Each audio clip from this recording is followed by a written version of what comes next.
नमस्कार, सुखमंत्रमध्ये स्वागत आहे।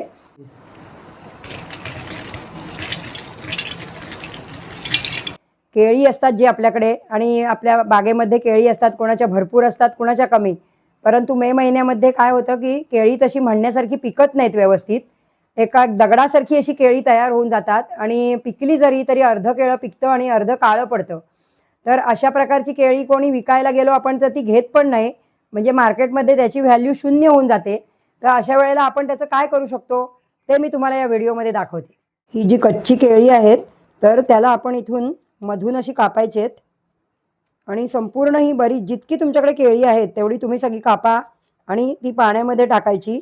एखाद्या टपातमध्ये किंवा मोठ्या पातेल्यामध्ये असं पाणी घ्या आणि अशी मधोमध केळी कापायचे, 2 तुकडे करायचे आणि जरा वेळ पाण्यामध्ये त्यांना ठेवायचे। हे देठ आणि इकडचं शेवटचं टोक असं हे कापून टाकायचं आणि त्याला मधोमध चिरून पाण्यात बराच वेळ जरा ठेवायची, जेणेकरून काय होतं की हे साल आहे जे ते साल सुटायला पटकन मदत होते। हे इथे तुम्हाला मी छोट्या प्रमाणात करून दाखवते आहे की ते काय करायचं हे कळावं, हा उद्देश आहे। आम्ही मोठ्या प्रमाणात केळीचे काप काढलेले आहेत आणि ते आम्ही टपामध्ये वगैरे टाकलेले आहेत, मोठ्या पाण्याच्या टपामध्ये टाकून आम्ही ते काढून घेतलेले आहेत ऑलरेडी। आणि त्याचं मग नंतरला आपण कापून त्यांना वाळत टाकून त्याचं आपल्याला पीठ करायचं आहे, जे की आपल्याला खूप फायदेशीर होतं। विक्रीला त्याचा भावही चांगला आहे आणि आपली मेहनत वाया जात नाही। शिवाय आपल्याला उपासाचे वेगवेगळे पदार्थही ह्याच्यापासून करून खाता येतात। तर हे बघा इथे अशा प्रकारचे केळ्याचे काप आपण आता हे सगळे सोलून घ्यायचे। तसे जितकी तुमच्याकडे केळी असतील तर त्याचे काप करून तुम्ही अशा प्रकारे सोलून घ्या। आणि त्याला एक प्रकारचं चीकही आहे या केळ्यांना, तर तो हाताला लागला तर राब बसल्यासारखं होतं हातांना आपल्या। आणि दुसरं एक अजून वाईट गोष्ट या खेळ्यांची अशी आहे काढताना की ह्याला जी साल आपण ह्याची जी काढतो तर आपल्या नखांना याचा खूप त्रास होतो। त्यामुळे आपण जर जरा वेळ ती पाण्यात टाकून अशी ठेवली इथे तर ती सुटायला जास्ती मदत होते। आणि केळी तुम्ही कच्ची म्हणजे लोंगर तोडून तुम्ही आणल्या जर हे काम केलात तर तुम्हाला ते अधिक सोपं जातं। म्हणजे कच्ची केळी जेव्हा नवीन असतात, ताजी असतात एकदम, तर त्यावेळेला जर ती पाण्यात टाकलात कापून तर त्याची सालं पटापट निघतात। अशा प्रकारे हे काप काढलेले आहेत कच्च्या केळ्यांचे आणि आता ते नेऊन उन्हामध्ये टाकायचे। छोटे छोटे काप काढायचे आणि खूप पातळ काप काढावे लागतात, कारण की उन्हामध्ये टाकल्यानंतर ते चांगल्या प्रमाणात वाळायला हवे आणि झटकन वाळायला हवे। त्यासाठी हे काप पूर्णतः अगदी पातळ, जेवढे वेफर्ससारखे काढता येतील तेवढे हे काप पातळ काढून घ्यायचे।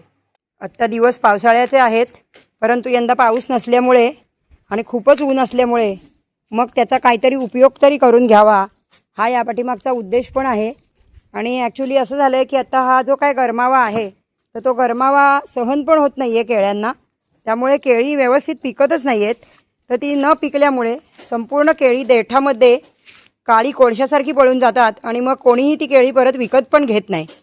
तर त्या हिशोबामध्ये ही केळीचे असे जर काप करून आपण वाळवून ठेवले तर त्याचं उपासाला पीठ घेणारी लोकं भरपूर आहेत आणि उपासाला त्याचा पिठाचा चांगला वापर होतो। चांगले पदार्थ त्या पिठापासून आपल्याला बनवता येतात।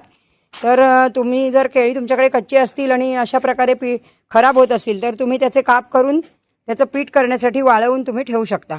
तर हे जे काप आहेत ते यंदा आमच्याकडे असं झालं होतं की सगळीकडेच म्हणजे जून महिन्यापर्यंत पाऊसच पडला नव्हता, तर त्यामुळे आम्हाला त्या उन्हाचा फायदा झाला आणि आम्ही तो फायदा घेतला। कारण केळ्यांची कंडिशन तुम्हाला जे मी म्हटलं तशी माझ्या बागेमध्ये सुद्धा खूप केळी झाली होती यंदा आणि काय करायचा हा मोठा प्रश्न होता। तर त्या उन्हाचा फायदा घेऊन मी हे काप घातले आणि इथे बघू शकताय हे माझे काप वाळवलेले आहेत। हे जून महिन्यात मी वाळवलेत काप हे आणि खडखडीत काप वाळलेले आहेत। खळखळ आवाज येणे एवढे हे काप वाळवायचे असतात चांगले आणि हे वाळवून चांगल्या घट्ट पिशवीमध्ये प्लास्टिकच्या बांधून ठेवायचे। प्लास्टिकच्या पिशवीला नुसती गाठ मारून ठेवायची नाही, त्याच्यातून जर हवा लीक झाली तर हे काप मऊ होतात आणि मग पीठ त्याचं नीट होत नाही आणि थोडीशी कडसरपणा किंवा थोडीशी घाणेरडी चव त्याची मग लागायला लागते। त्यासाठी आम्ही साधा दोरा घेतो हा आणि साध्या दोऱ्याने घट्ट गाठ मारून आधी ठेवायची आणि शिवाय पिशवीला गाठ मारायची।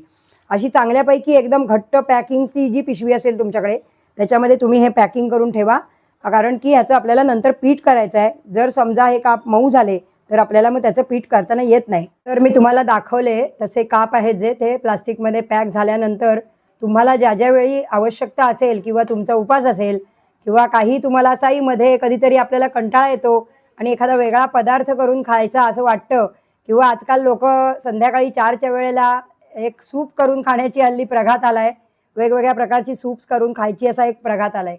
तर त्याच्यामुळे ह्याच्यातलं सुद्धा तुम्ही आहे ना ह्याची एक गोड लापशी पण होऊ शकते किंवा ह्याची एक आंबट लापशी पण होऊ शकते ताक घालून. ती तुम्हाला रेसिपी नंतर मी व्हिडिओमध्ये दाखवीनच.